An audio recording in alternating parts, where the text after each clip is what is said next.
안녕하세요. 저는 강기진이라고 합니다. 주역을 공부하는 학인입니다. 역학자라고 불러주시는데요. 태극사상연구소를 이끌고 있습니다. 50대 신분들 보면 일단 의기소침해 있는 경우가 많으세요. 근데 왜 그런가 가만히 보면 사람이 나이 50이 되면 사람의 힘으로 안 되는 일이 많습니다. 가령 이제 50이면 기업체에서 부장이 되는데요. 그 부장까지는 사실 사람이 열심히 노력하면 인력으로 이제 부장이 될 수 있죠. 하지만 부장을 넘어서 임원이 되는 거는 자기가 열심히 한다고 되는 것도 아니고, 그래서 이제 그런 데서 자기 한계를 느끼게 되고, 또 하나는 50이 되면 애들이 크지 않습니까? 그러면 이제 자녀들이 더 이상 부모님 말을 듣지 않죠. 자녀도 내 뜻대로 안 되고, 또 결정적으로는 50이 되면 몸에 힘이 빠지죠. 그리고 건강도 나빠지고 나날이 체력이 고갈되는 걸 느끼다 보니까 사람이 이제 의기소침해지게 됩니다. 그러면 나타나는 현상이 있는데 점이나 사주팔자를 보러 다니는 거죠. 그전까지 안 그러던 분들이 종교에 귀의하거나 역술인들을 찾아다니는 일이 많아지는 게 이제 50이라는 나이의 특징입니다. 제가 역학자다 보니까 점이나 사주팔자 많이 물어보시는데요. 이제 저는 그런 분들한테 주역을 한번 읽어보시라 이렇게 말씀드립니다. 공자님이 그 주역책을 묶은 가죽끈이 3번 끊어지도록 주역책을 읽고 또 읽었다. 그래서 위편삼절이라는 고사를 남기셨는데요. 우리나라에서도 퇴계나 율곡이나 다산 선생님 같은 분들도 탐독하셨던 책이 주역이죠. 왜 그런가 하면 그 안에 사람이 어떻게 하면 잘 살 수 있는가라는 법칙이 담겨 있기 때문입니다. 우리가 세상을 살다 보면 그 힘든 국면들이 많은데 그 매 국면마다 적용할 수 있는 아주 그 울림이 있는 메시지들이 많이 담겨 있습니다. 그래서 저는 저한테 와서 점이나 사주팔자를 물어보시는 분들한테 그러지 말고 그거의 그 원전인 주역을 한번 직접 읽어보시라. 굉장히 도움이 될 것이다. 이런 말씀 많이 드립니다. 기본적으로 주역은 사람 나이 50대를 인생의 황금기라고 봅니다. 일단 기본적으로 주역은 사람을 용이라고 합니다. 용이면 마땅히 하늘을 날아다녀야 되는데 주역의 건괴에 따르면 사람의 인생에서 40대까지는 승천을 하기 위해서 아직 땅 위를 기어다니는 단계고 50이 되어서야 하늘로 오르게 됩니다. 그래서 비룡제천이라고 해서 마땅히 하늘을 날아야 할 용이 비로소 하늘에 오르는 나이, 그때가 50이다. 그래서 50을 인생의 황금기라고 하는데요. 그런데 많은 50대 분들이 좀 동의가 안 되실 거예요. 나는 힘들기만 한데 왜 황금기라고 하느냐. 그 이유가 있는데 50대가 인생에서 가을이에요. 가을이 왜 황금기냐. 가을이 수확의 계절이잖아요. 그동안 20대, 30대, 40대를 걸쳐서 힘들게 쌓아온 일구어온 인생의 농사를 수확을 해라. 결실을 거두는 계절입니다. 근데 우리가 가을의 특징을 한번 가만히 돌아보시면 그 50대의 특징을 이해하실 수 있으세요. 가을이 되면 일단 해가 짧아지지요. 그래서 가을이 되면 좀 사람이 우울해집니다. 그러면 사람이 왜 이 가을에 이렇게 좀 불안을 느끼느냐. 그 이유는 서둘러서 결실을 거두라고 재촉하는 것입니다. 그래서 많은 50대 분들이 이제 떨쳐지지 않는 불안이 있거든요. 50대 분들 보면 아직 책임감이 있는 가장이기 때문에 드러내놓고 말을 못해서 그렇지 심리 상담을 받거나 약을 드시거나 이런 분들 많습니다. 주변에. 그만큼 50대의 불안은 전반적인 증상입니다. 근데 흥미있는 것은 사람이 60대가 되면 이 불안이 사라집니다. 많은 분들 얘기를 나눠봐도 그렇고 실제 그 설문조사를 해봐도 60대가 되면 오히려 사람에게서 불안이 사라집니다. 그리고 60대가 되면 상당히 자족하는 삶을 누리게 되고 낙천적이 됩니다. 그러니까 이게 왜 그러냐. 50대는 50대의 소임이 있고 60대는 60대의 소임이 있어서 그렇습니다. 50대는 20대, 30대, 40대 때 힘들게 지어온 그 인생의 농사의 결실을 거두어 드려야 되는 시기이기 때문에 불안감이 있습니다. 그 불안감을 통해서 게을러지지 않도록 부지런히 이제 결실을 거둬들이도록 재촉하는 거죠. 그러다가 수학기가 끝나면 60대가 되면 도리어 마음이 편안해집니다. 만약 50대가 60대처럼 마음이 편안하다면 그 힘들게 지어온 농사의 결실을 알차게 제대로 거두기가 어렵게 됩니다. 그래서 50대의 불안감을 좀 긍정적인 마인드로 바라볼 필요가 있다. 이렇게 말씀드리고 싶습니다. 제가 그 책에다 이제 정말 중요한 것은 과거를 바꾸는 것이다 이런 말씀을 드렸고 많은 분들이 그거에 대해서 관심을 가져주셨는데요. 그 왜 과거를 바꿔야 미래가 바뀐다 라고 말씀드리냐 하면 첫 번째, 우리가 과거는 이미 정해져 있다 이렇게 생각하기 쉬워요. 그런데 정말 그런가 한번 찬찬히 돌아볼 필요가 있습니다. 여러분들 그 자기 과거 내가 잘 알고 있다 라고 생각하시기 쉬운데 의외로 자기 과거가 굉장히 흐릿하다, 내 과거가 정말 어떤 모습이었는지 잘 모르겠다, 이걸 느끼실 수 있습니다. 사람의 과거라는 거는 흐릿한 안개 속에 있습니다. 그리고 굉장히 다면적인 모습이라 이쪽에서 보면 동그라미 같고 이쪽에서 보면 사각형 같고 이쪽에서 보면 세모나 보이기도 합니다. 과연 어떤 모습이 나의 정말 진정한 과거인가 가만히 돌이켜보면 돌이켜볼수록 알쏭달쏭하게 됩니다. 그래서 사람의 과거는 고정되어 있지 않습니다. 가령 누구나 돌아보면 아픈 과거가 있어요. 50쯤 되면 정말 돌아보기도 싫다, 지긋지긋해서 나 안 보고 싶다, 이런 과거가 있습니다. 그런데 그거는 자기 과거를 아직 잘 못 보고 계신 거예요.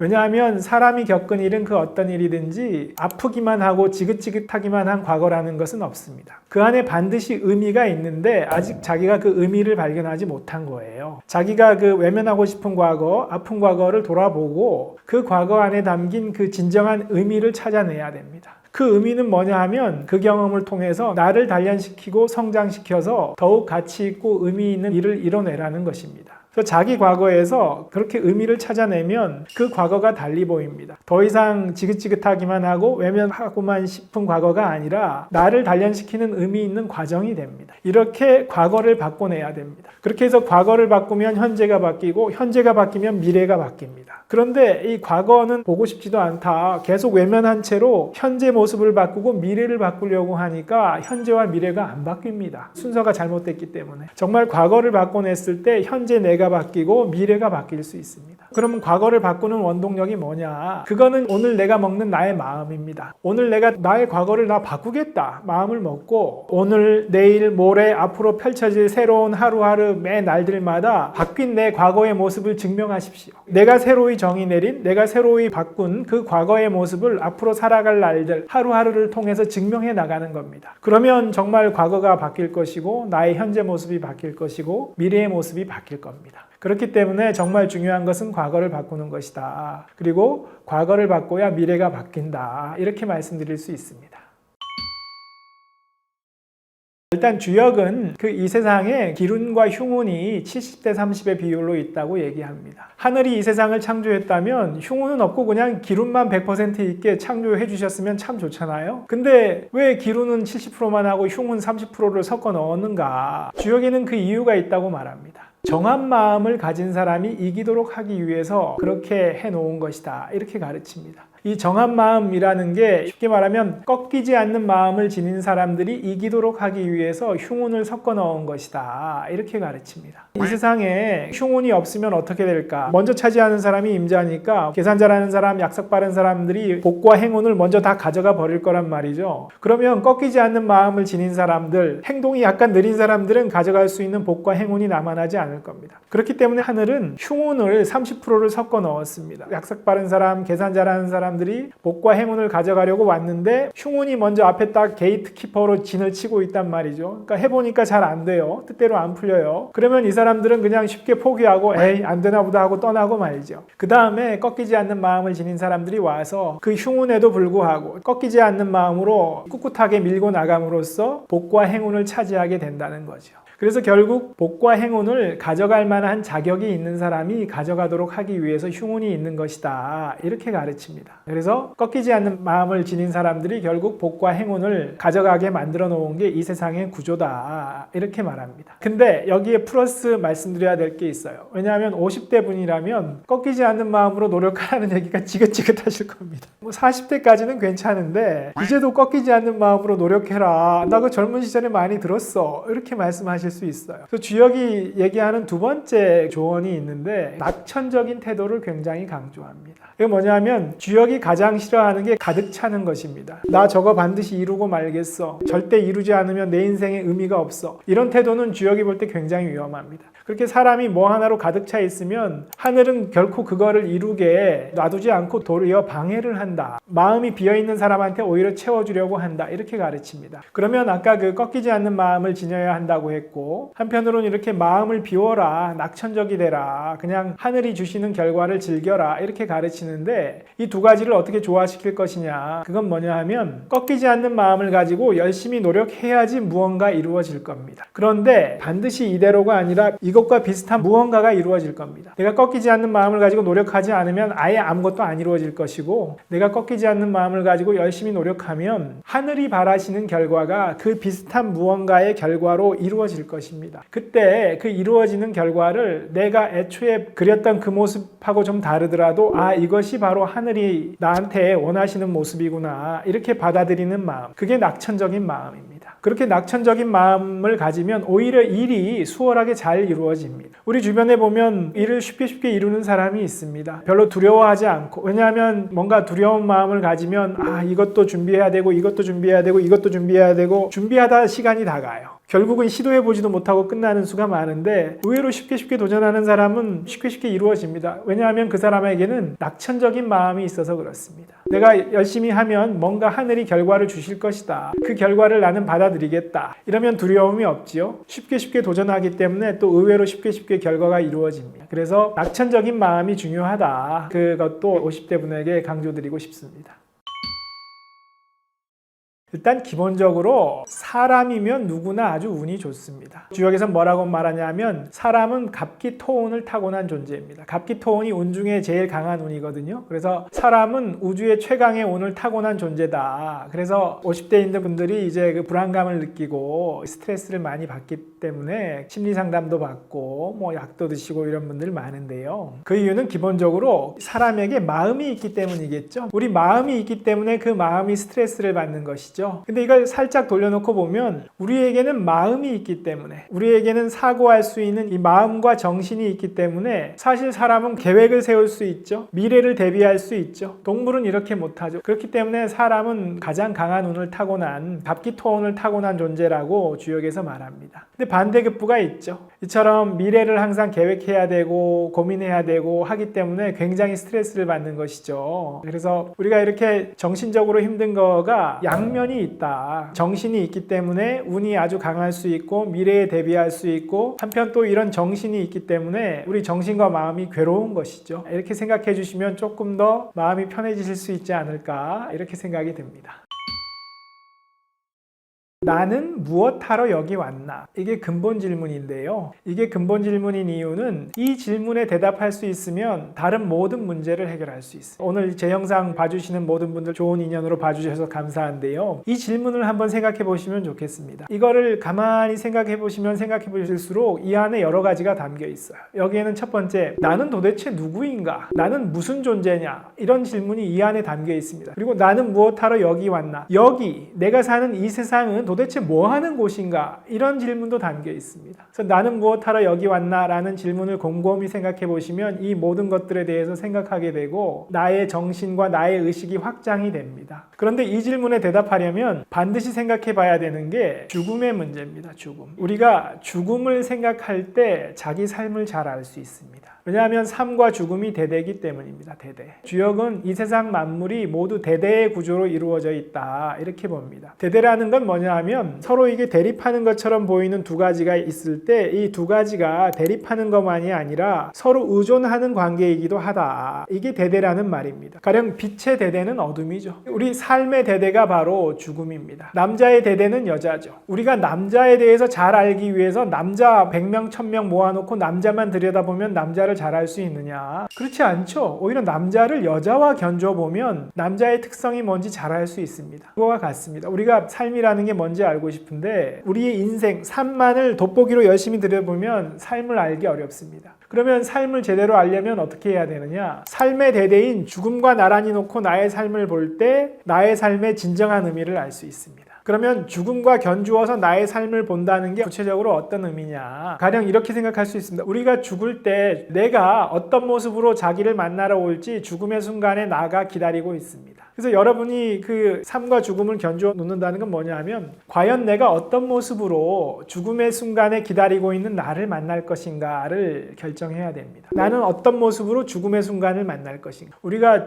죽음의 순간에 우리의 인생의 전 과정이 빠르게 고속 필름으로 돌아간다고 합니다. 그때 내가 내 인생을 완전히 헛살았구나 라고 깨달으면 그 순간 공포에 질립니다. 왜냐하면 이거를 바꿀 방법이 없거든요. 죽음의 순간에 깨달았기 때문에 이걸 고칠 방법이 없기 때문에 사람이 공포에 질리게 되는 것입니다. 그러니까 죽음의 순간에 나를 떳떳하게 만나려면 그래 100% 만족스럽지는 않지만 나 열심히 살아왔어. 할 만큼 노력했고 이만하면 떳떳하다. 그렇게 흡족한 마음으로 죽음을 맞이할 수 있어야 됩니다. 그렇게 했을 때 바로 여러분 인생이 완성되는 것이. 그러면 죽음의 순간에 내가 떳떳하게 죽음을 맞이할 수 있도록 살아야 되겠다. 그렇게 마음 먹고 처음에 근본 질문 있죠. 그걸로 돌아가야죠. 나는 무엇하러 여기 왔나? 죽음의 순간을 염두에 두고 나는 무엇하러 여기 왔을까에 대답을 해야 됩니다. 화가 르누아르가 한 말이 있는데 고통은 지나가고 아름다움은 남는다 이런 말을 했습니다. 정말 그 고통이라는 게 결국은 지나가겠죠. 하다못해 우리가 죽을 때는 이제 고통이 사라지겠죠. 근데 이때 아주 중요한 게 있습니다. 뭐냐 하면 내가 죽을 때 고통이 지나가고 남는 게 있어야 됩니다. 고통은 지나간 건 좋은데 내 인생에 남는 게 아무것도 없네? 이러면 얼마나 헛헛하겠습니까? 그렇기 때문에 고통은 지나가고 아름다움은 남는다. 사람이 고통이 지나갔을 때 남는 게 있어야 됩니다. 르누아르는 화가니까 아름다움이라고 말했는데 그때 남는 거는 뭐냐 하면 진선미입니다. 참되고 선하고 아름다운 순간들은 남습니다. 그러니까 우리 인생에서 참되고 선하고 아름다운 순간들이 있어야 됩니다. 내가 죽음의 순간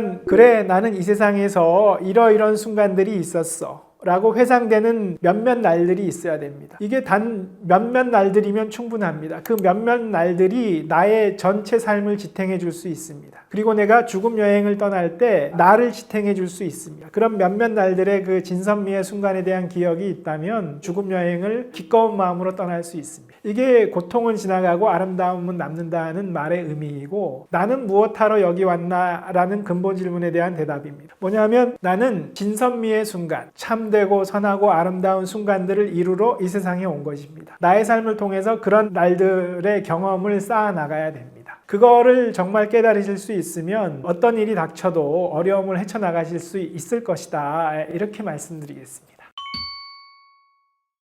50대를 위험에 빠뜨리는 한 가지 그거는 뭐냐 하면 과욕입니다. 과욕. 주역에서 뭐라고 말하냐면 마땅히 하늘을 날아야 할 용이 드디어 하늘에 올랐다. 그게 50대다. 그 다음에 이제 과욕을 부리면 어떻게 되냐 하면 항룡유회라는 말이 나옵니다. 뭐냐 하면 항룡은 그 비룡, 하늘을 나르는 용에 만족하지 못하고 다른 용들보다 더 높은 곳까지 올라가겠다고 더 높이 올라가는 용이 항룡입니다. 그렇게 과욕을 부려서 50대인 분이 남들보다 더 높이 올라가려고 과욕을 부리면 결국은 추락하게 됩니다. 이게 항룡유회라는 경고입니다. 그래서 우리가 주변에 큰 불행에 빠진 분들 보면 남들보다 더 이루려고 더 높이 올라가려고 과욕을 부리다가 추락하는 경우가 대부분입니다. 그래서 50대의 과욕은 금물이다. 30대, 40대 때는 치열하게 좀 욕심을 부리면서 열심히 살아야죠. 그렇지만 그렇게 치열하게 뭔가 더 이루려고 사는 시기는 인생의 여름날입니다. 인생의 가을이 되면 이제 과욕을 부려서는 안 됩니다. 40대까지 지어온 농사를 이제 갈무리해서 결실을 거둬들여야 되는 시기이기 때문에 뭔가 새로운 일을 더 벌이려고 한다거나 더 높이 올라가려고 한다거나 과욕을 부리게 되면 추락하게 된다. 그래서 이제 과욕은 금물이다. 이렇게 말씀드릴 수 있겠습니다. 그리고 두 번째로 우리가 50대에서 흔들리지 않고 자기 중심을 잡으려면 주역에서 하는 조언이 있는데 뭐냐 하면 장을 머금어라 이렇게 말합니다. 장이 뭐냐 하면 너무 길지 않은 그 문장으로 자기 삶을 규정을 해놔야 됩니다. 나의 삶은 이거다. 나는 무엇을 할 거다 라고 아까 그 근본 질문 말씀드렸죠. 나는 무엇하러 여기 왔나. 진선미의 순간을 창조하러 이 세상에 온 것이다. 이렇게 말씀드렸죠. 근데 그러면 진선미의 순간을 이루려고 왔다. 이거는 누구에게나 적용되는 일반적인 대답이죠. 이 일반적인 대답을 나의 삶에서 구체화시켜야 됩니다. 사람마다 조건이 다르죠. 가족관계, 주변의 동료, 나의 직업, 처한 환경 다 다릅니다. 그러면 나의 삶에 주어진 조건에서 진선미의 순간을 어떻게 이룰 것인지 구체적으로 정해야 됩니다. 그게 바로 장입니다. 그 구체적인 것을 정해서 주역에서는 이걸 입에 머금어야 한다. 이렇게 얘기합니다. 당신 삶에서 뭘 이루려고 해요? 쿡 찌르면 쭉쭉쭉 나오게. 50대 이후에 이렇게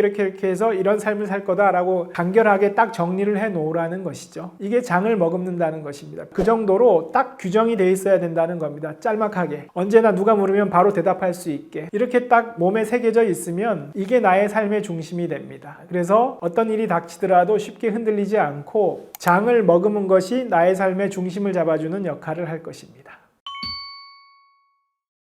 사람이 나이 50이 되면 나타나는 특징 중에 하나가 그 만나는 사람이 줄어듭니다. 그 이유를 생각해 보면 30대, 40대 사람을 많이 만나는 이유 중에 하나는 그렇게 해서 만나는 그 사람들을 통해서 인맥을 통해서 뭔가를 좀 이루고 싶다 이런 동기가 분명히 있죠. 만나는 사람이 인맥이고 이 사람을 통해서 내가 뭔가를 좀 이룰 수 있지 않을까 이런 욕심이 암암리에 작용하는 것이죠. 그러다가 이제 사람이 나이 50이 되면 좀 의욕을 잃잖아요. 남아있는 날들도 별로 안 남았고 이 나이에 뭐 내가 뭘 또 더 이루리 이런 생각에 이제 사람 만나는 것도 좀 줄어드는 것 같습니다. 그런데 이 사람은 사회적 동물이기 때문에 사람과의 만남이 없으면 자기 삶이 절대 그 풍요로울 수 없고 행복할 수 없습니다. 그래서 50이 됐다고 해도 분명히 만나는 사람이 있어야 된다. 그래야 내 삶이 풍요해지고 행복해질 수 있다. 그런데 이제 50이 되면 나이 들어선 사람을 친하게 사귀기 어렵다. 정말 깊이 있는 사귐이 어렵다. 이렇게 얘기를 하는데 이거는 거꾸로 생각해 볼 수도 있습니다. 젊은 시절에 사귄 사람들, 어렸을 때 소꿉친구 이런 친구들이 정말 친하기는 하죠. 친해지기는 하는데 그게 정말 깊이 있는 사귐이냐? 그건 달리 볼 수 있죠. 20대, 30대, 40대의 그 파란만장한 삶을 거치고 삶의 단맛 쓴맛 다 보고 나서 50대 이후에 사귀는 그 사귐이야말로 정말 깊이 있는 사귐이 될 수 있습니다. 인생의 진면목을 다 거치고 나서 사귀는 사귐이기 때문에 그렇습니다. 그래서 주역이 50대에 권하는 사귐은 벗붕자를 씁니다. 벗이라는 한자에 벗우자도 있고 벗붕자도 있는데요. 벗우자가 바로 어린 시절에 사귀는 친구라고 할 수 있고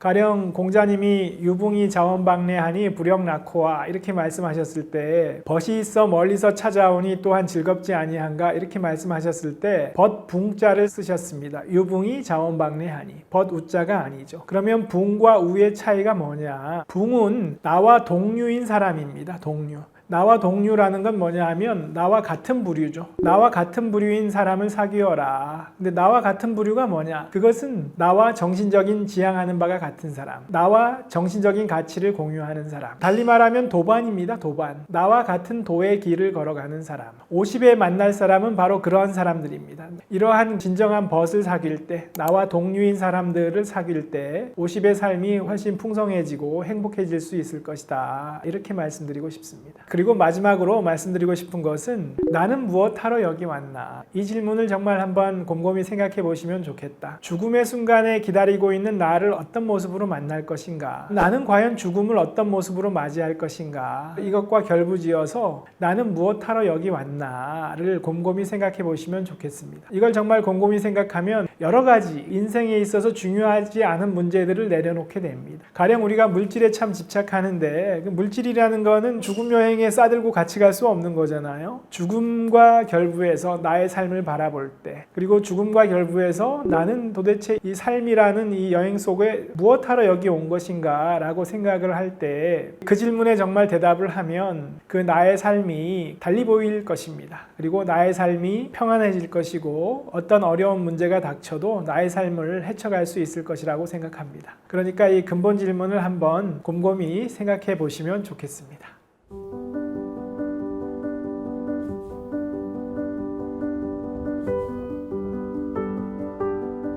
안녕하세요. 저는 강기진이라고 합니다. 주역 공부하는 사람을 요새 역학자라고 불러주시는데요. 그래서 저는 역학자고 태극사상연구소라는 연구소를 운영하고 있습니다. 반갑습니다.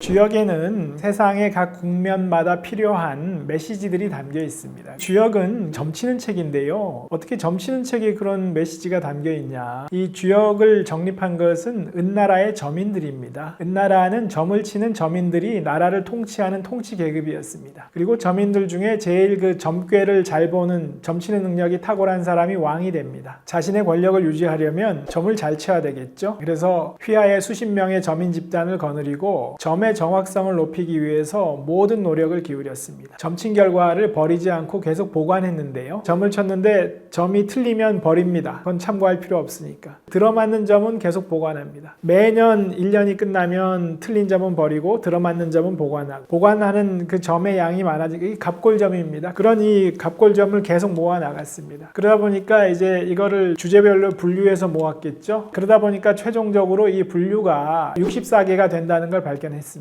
이건 뭐냐면 이 세상에 벌어지는 모든 일은 64가지 범주로 나눌 수 있다는 것입니다. 이게 주역의 64궤입니다. 그리고 이 세상에 벌어지는 모든 일을 이렇게 모아 나갔는데 이런 노력을 수백 수천 년간 계속했거든요. 수백 수천 년간 수십만 번 점을 치는데 단 한 번도 틀리지 않고 매번 들어맞는 법칙이 있더라는 것입니다. 그렇게 계속해서 들어맞은 법칙을 모아놓은 게 오늘날 주역입니다. 사람의 일에 대해서 점을 치는데 매번 들어맞았던 법칙, 그건 뭐냐면 사람이 인간 세상에서 벌어지는 일에 대한 근본 법칙인 것이죠. 그렇기 때문에 이 법칙을 읽는 게 굉장히 도움이 됩니다. 그래서 인간 세상에서 벌어지는 모든 일은 64가지 국면으로 나눌 수 있고 64가지 국면마다 벌어지는 항상 들어맞는 근본 법칙이 있다는 것입니다. 그게 주역에 담겨 있기 때문에 주역책을 읽는 게 도움이 되는 것이죠. 삶의 무기력증을 느끼는 경우가 있는데요. 자기 팔자가 꼬이면 사람이 삶이 굉장히 무기력해집니다. 우리가 흔히 팔자 탓을 하는데요. 아이고 내 팔자야, 내 팔자는 왜 이렇게 사나울까? 요거는 그 말이 잘못된 것입니다. 왜냐하면 팔자에는 죄가 없기 때문입니다. 반대로 우리가 팔자가 꼬였다는 말을 쓰지요. 이 말이 정확합니다. 팔자가 꼬인 게 문제지 팔자 자체에는 죄가 없습니다. 도리어 사람은 자기 팔자대로 충실하게 살아낼 때 가장 행복할 수 있습니다. 그래서 지 팔자 지가 꼬는 게 문제인데 저는 그 서울법대를 들어갔거든요. 이게 바로 제 팔자를 제가 꼬은 거죠. 그 법학 공부가 저랑 안 맞아서 굉장히 4년 내내 무기력증에 시달렸습니다. 그래서 자괴감도 들고 안 맞는 공부하려니까 그런 거죠. 그래서 제 이후의 삶은 제가 잘못해서 꼬아버린 팔자를 풀어나가는 과정이었다. 왜냐하면 자기가 팔자를 잘못해서 꼬아놨으면 제자리로 돌아가야지. 저한테 맞는 걸 찾아가느라고 이제 고생을 했죠. 한때는 경제학에 푹 빠져서 지내기도 했고 지금은 이렇게 역학자로 자리 잡는 것 이런 게 이제 제가 법학을 선택해서 꼬아버렸던 팔자를 되돌려서 다시 풀어나가는 과정이었던 거지요. 사람이 사실 한참을 살고 나면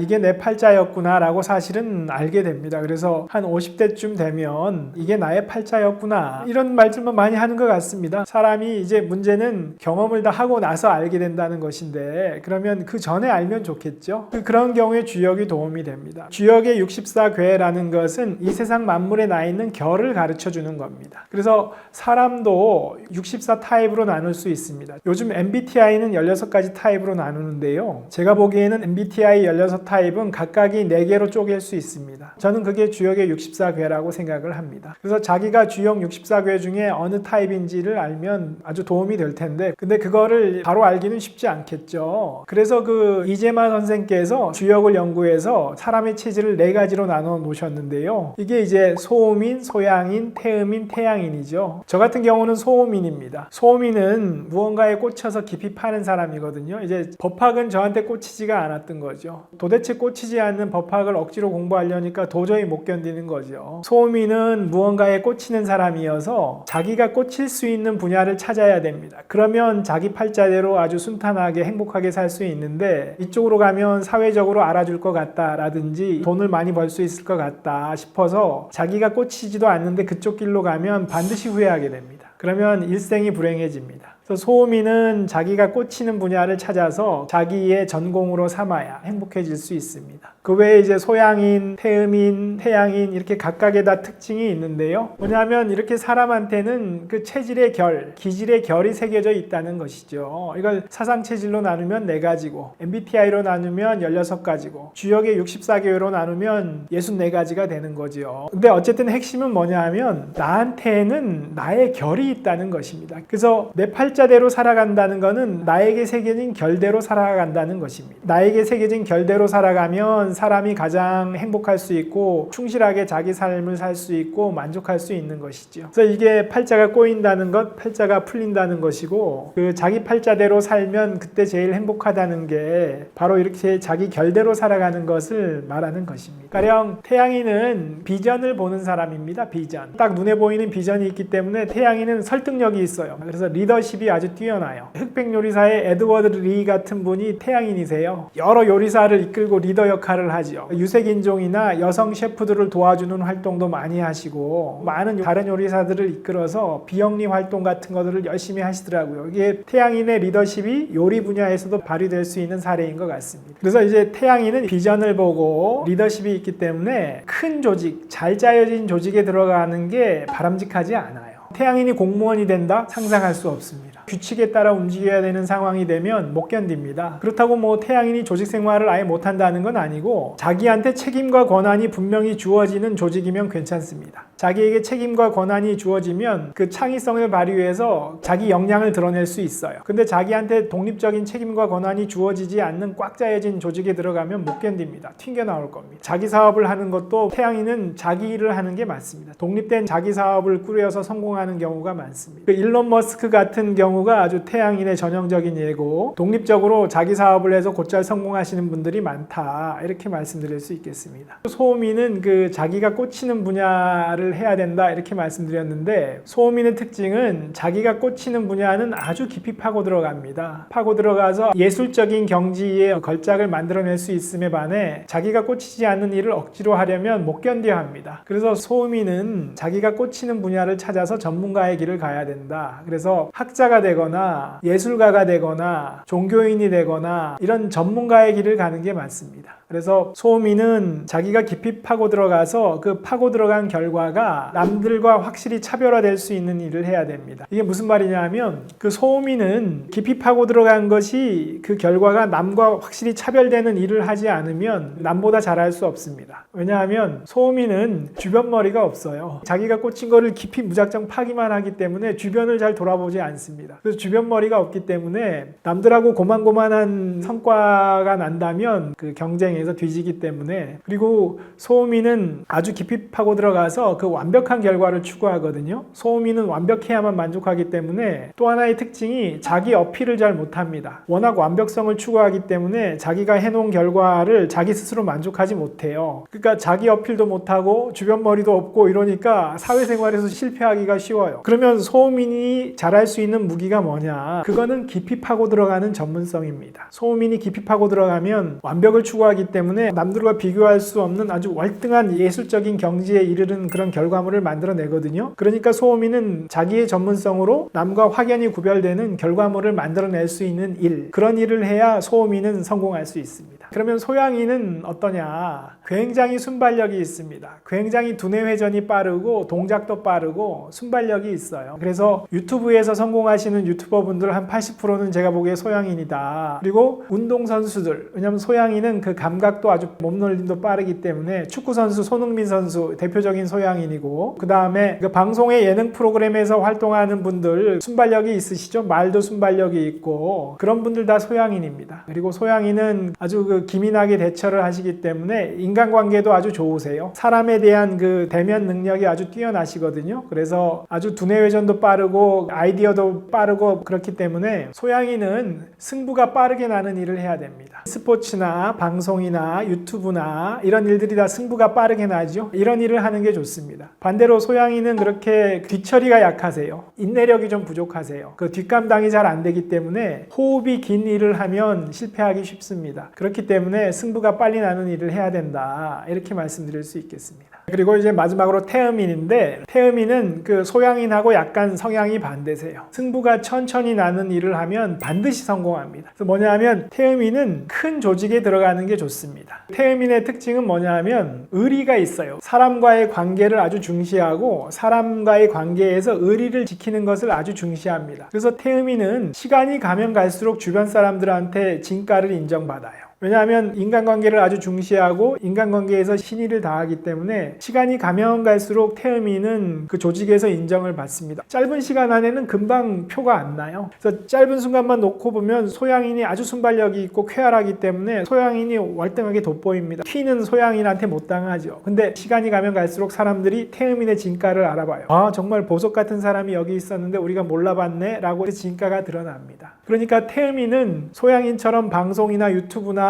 이런 거 안 맞아요. 순발력 있게 대처해야 되는 일을 하면 안 되겠죠. 그리고 태음인은 가급적 큰 조직에 들어가면 좋습니다. 그래서 조직에서 인정받아서 계속 꾸준히 승진해서 부장하고 임원하고 이런 분들이 태음인이세요. 그래서 우리 주변에 있는 그 믿음직한 가장, 믿음직한 상사, 믿음직한 선배, 이런 분들이 다 태음인이세요. 그래서 태음인의 특징은 시간이 가면 갈수록 의리 있는 사람들로 진지한 성체가 구축이 돼요. 태음인 주변에 구축이 됩니다. 그래서 긴 호흡으로 승부를 하면 태음인이 다른 모든 체질을 이깁니다. 왜냐하면 자기 주변에 신의로 똘똘 뭉친 그 사람들의 막강한 진지가 구축돼서 이 조직으로 움직이기 때문에 다른 사람들이 태음인을 당해낼 수 없어요. 그래서 태음인은 긴 호흡을 가지고 큰 조직에 들어가서 승부를 하면 성공할 것입니다. 이렇게 해서 제가 그 사상체질의 특징을 한번 말씀드려 봤는데요. 사상체질과 마음건강이라고 어플이 있으니까 관심 있는 분들은 어플 다운받아서 설문에 응답하시면 그 결과를 알 수 있습니다.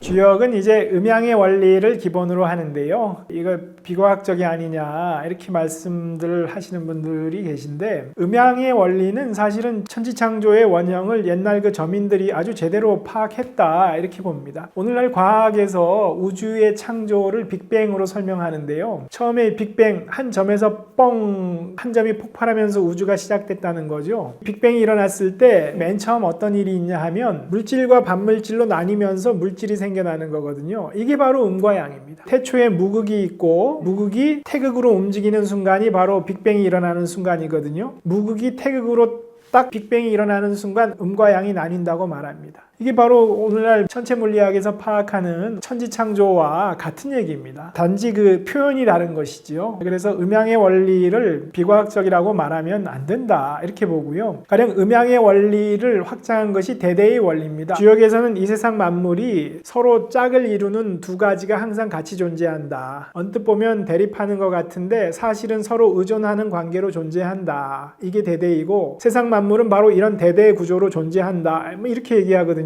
근데 이게 20세기에 노벨 물리학상을 탄 닐스 보어가 상보성의 원리라는 것을 제시했습니다. 이 물리적인 세계의 모든 존재는 상보적으로 존재한다. 이 서로 대립하는 것 같은데 사실은 대립하는 게 아니라 서로 보완하는 관계에 있다. 이렇게 해서 상보성의 원리라는 것을 제시했는데, 이거 제가 앞에서 설명드린 대대의 원리하고 똑같죠? 그래서 주역이 그 수천 년 전에 파악한 대대의 원리를 서양에서는 20세기 들어서 닐스 보어가 처음으로 파악한 것입니다. 저는 어떤 우리 동양의 오래된 이 통찰들을 비과학적이다 이렇게 좀 제끼지는 말아주셨으면 좋겠다. 오히려 서양에서 21세기 들어 재발견되는 경우가 굉장히 많습니다. 그리고 사주팔자라는 거는 주역점을 치던 저민들이 개개인의 그 생활을 상담해주기 위해서 개발해낸 분석 툴인데요. 사주팔자라는 거는 이 네 기둥 8글자라는 말입니다. 우리 몸에는 네 기둥 8글자가 들어있다는 거죠. 우리 몸에 팔자가 새겨져 있다는 것입니다. 여기서 근본 통찰이 나오는데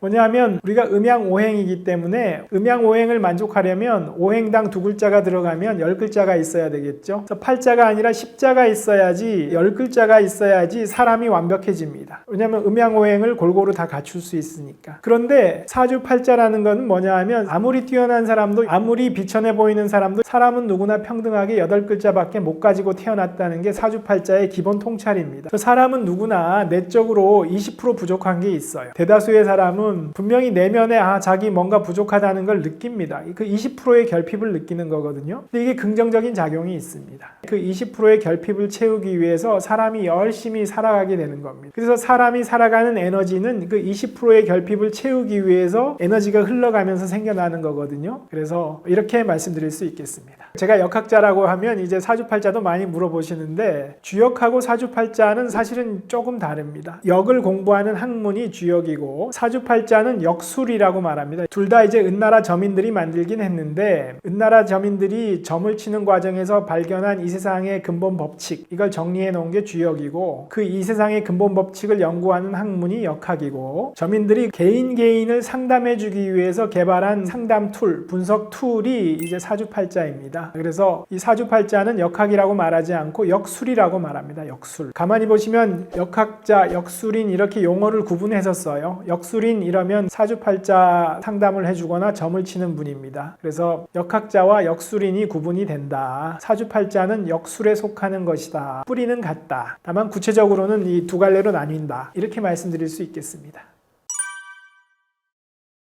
주역은 이 세상이 대인, 소인, 비인으로 이루어져 있다고 말합니다. 대인은 누구나 아시죠? 대인배라고 하는 사람이 대인이고, 소인은 누구냐 하면 오로지 자기 이익과 안위에 따라 움직이는 사람이에요. 그런데 주역은 비인이 또 있다고 말합니다. 비인은 누구냐 하면 사람이 아닌 사람이에요. 주역은 이 세상에 사람이 아닌 사람도 꽤 있다. 대인, 소인, 비인이 섞여서 살아가는 것이 이 세상이다. 이렇게 말합니다. 운이 좋아지는 비결 가장 기본은 뭐냐 하면 대인, 소인, 비인을 구별하는 거예요. 내가 만나는 사람이 대인인지 소인인지 비인인지 구분할 수 있으면 운이 좋아집니다. 구분 못하면 운이 안 좋아질 뿐만 아니라 큰 피해를 입을 수도 있습니다. 우리 주변에 사실 사기당하는 사람 많죠. 비인이 비인인 줄을 모르고 비인을 믿기 때문에 그런 겁니다. 그러면 대인, 소인, 비인을 어떻게 구분하냐? 대인, 소인, 비인을 구분해 봐야겠다. 이런 생각을 가지고 차분하게 사람을 관찰하면 보일 겁니다. 대인, 소인, 비인이 있다. 이걸 구분해야 된다. 이런 생각 자체를 못하고 그냥 흘려보내기 때문에 구분을 못하는 것이지, 이거를 인식하고 구분하겠다라고 마음 먹고 차분히 관찰하면 구분하실 수 있을 거예요. 그리고 주역은 비인을 상대하는 요령을 한마디로 얘기해 줍니다. 비인과는 말을 섞지 마라. 비인과는 말을 섞지 말아야지 달리 방법이 없다는 거죠. 저도 사람인데 내가 잘 알아듣기 좋게 설명하면 이해할 거야. 사정을 설명하면 차마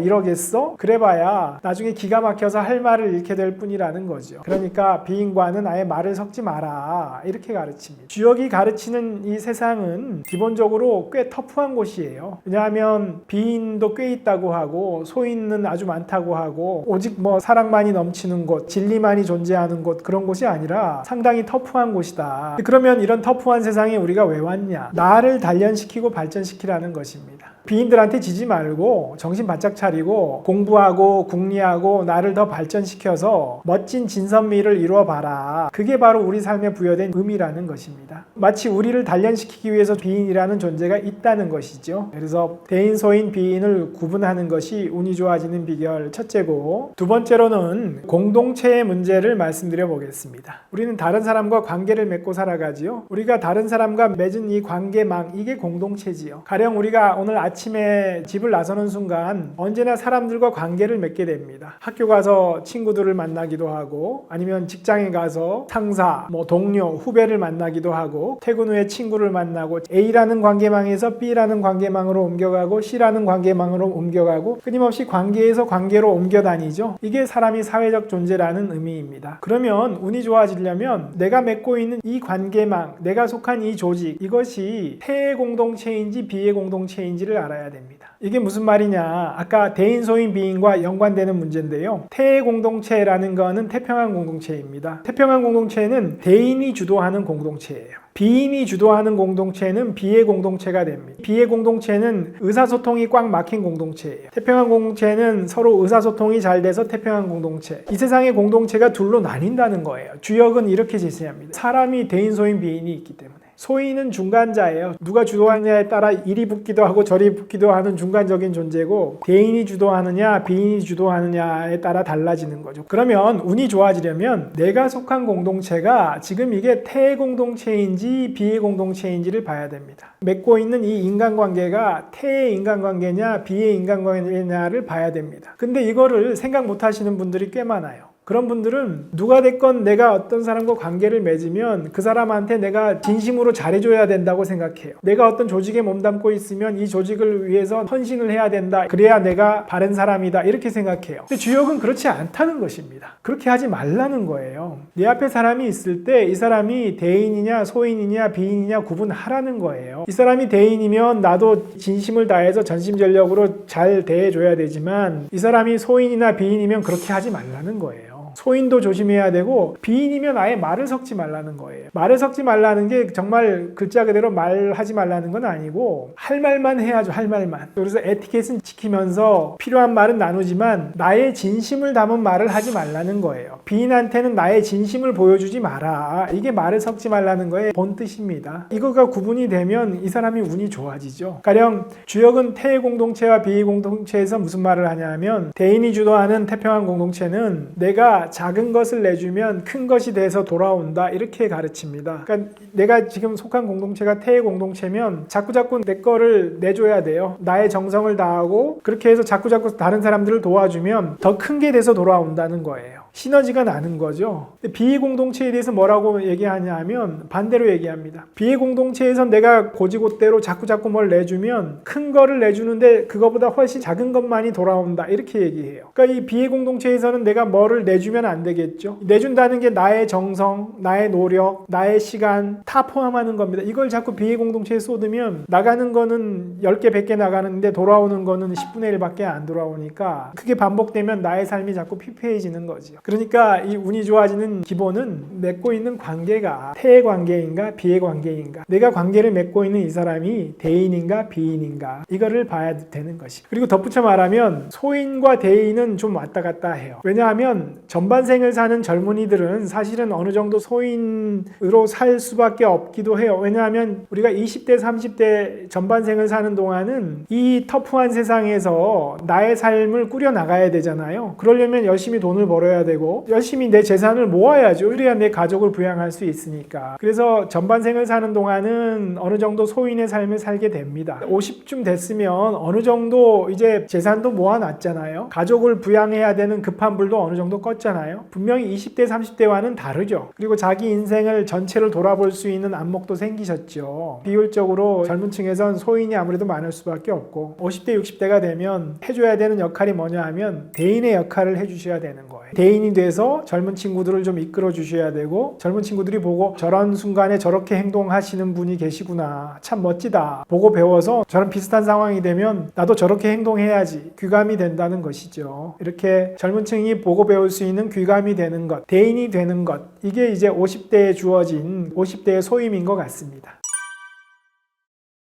책을 한번 추천드린다면 신화에 관한 책을 한번 추천드려 볼까 하네요. 왜냐하면 신화는 주역하고 약간의 공통점이 있어요. 사람이 쓴 책이 아니라는 거예요. 그 주역의 탄생 과정을 설명드렸는데 점친 결과를 계속 모아 나가다 보니까 수십만 번 점치는 동안 한 번도 틀리지 않고 들어맞은 법칙이 남았다고 말씀드렸죠. 그래서 주역은 가만히 보면 사람이 쓴 책이 아니라는 걸 알 수 있습니다. 옛날의 저민은 최종적으로 현재 우리 손에 들려있는 주역과 같은 문장이 남을 거라고 생각도 못했어요. 그냥 자기 대해서 점친 결과를 후대로 전달하기만 했어요. 그 후대는 또 후대로 전달하고 하면서 계속 이게 줄어들었죠. 왜냐하면 틀리면 계속 버렸기 때문에. 그래서 오늘날 주역은 한자로 4,500자 내외 정도밖에 안 됩니다. 다만 남아있는 그 짧은 구절들은 아주 기막힌 통찰들이 있기 때문에 우리가 보는 거거든요. 그래서 주역의 특징은 사람이 쓴 책이 아니다. 이 메시지는 하늘이 계시하고 싶은 메시지가 담겨 있는 것이지요. 그래서 이 하늘이 쓴 책을 한번 꼭 읽어보시라.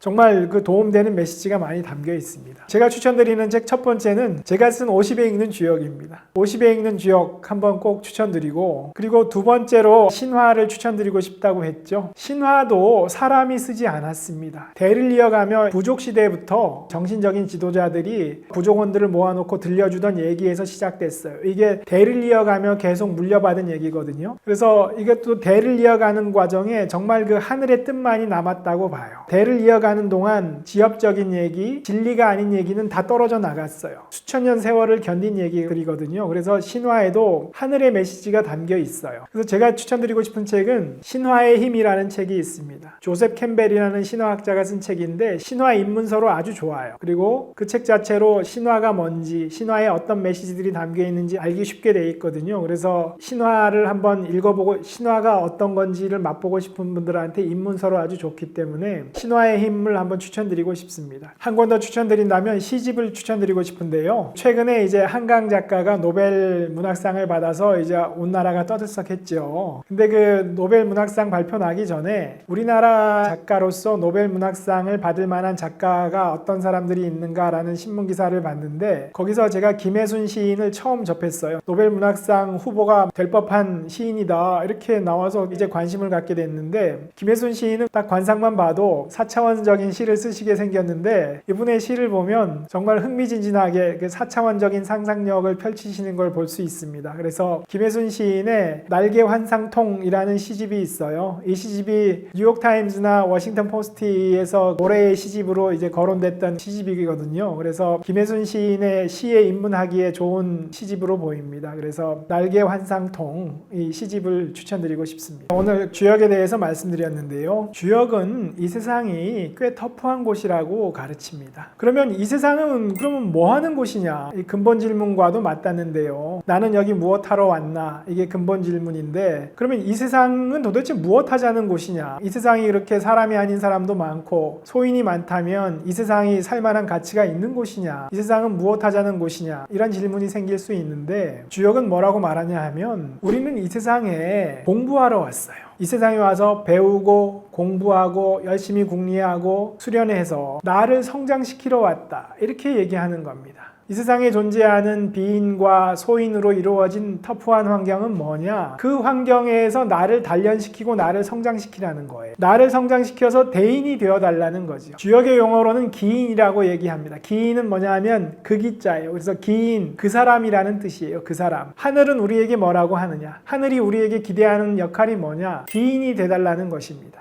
하늘이 기다리는 그 사람이 되달라는 것입니다. 주역이 여러분한테 전하는 메시지는 뭐냐 하면, 당신이 하늘이 기다리는 바로 그 사람이 되달라. 뭐냐 하면 대인이 되달라는 얘기입니다. 그리고 아까도 말씀드렸지만 젊은 사람들은 아직 대인의 역할을 감당하기 쉽지 않아요. 이 세상에서 자기 앞길을 헤쳐나가기도 급급하기 때문에, 그럼 누가 감당해야 되냐? 50대, 60대, 70대, 그러니까 50대 이후의 분들이 대인의 역할을 감당해 주셔야 되는 거죠. 그게 50대 이후 주어진 소임입니다. 하늘이 기다리는 그 사람의 역할을 해달라는 거죠. 하늘이 기다리는 바로 그 사람의 역할을 해달라는 것. 그게 50대 이후에 주어진 하늘이 바라는 50대의 천명입니다. 그래서 오늘 어떤 인연인가로 해서 저의 동영상을 여기까지 봐주신 분들 참 감사하고요. 여기까지 봐주신 분께 드리고 싶은 말씀은 그 사람이 되어달라는 것입니다. 우리 모두가 기다리는 그 사람. 대인이 되어달라는 것이죠. 50대 이후이신 분들 대인이 되어주시면 좋겠습니다. 감사합니다.